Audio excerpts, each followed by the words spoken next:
Ishte një raport korrekt, në raport me të gjithë situatën edhe të krijuar ndoshta në mënyrë të qëllimshme edhe nga deputetët e opozitës. Besoj që zoti Dumani edhe një herë tregoi që ishte në lartësinë e situatës për të drejtuar prokurorinë e posaçme,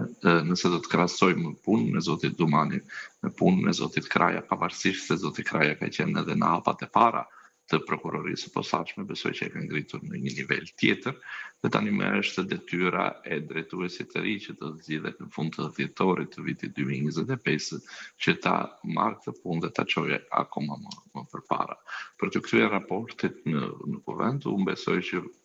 parimi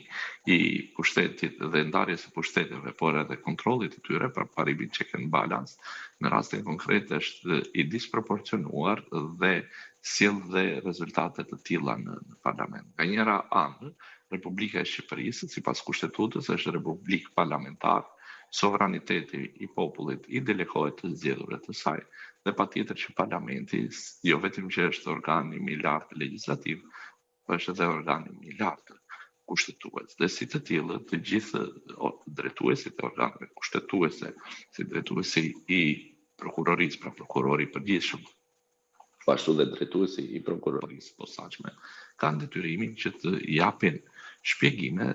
mbi punën e tyre një veçare.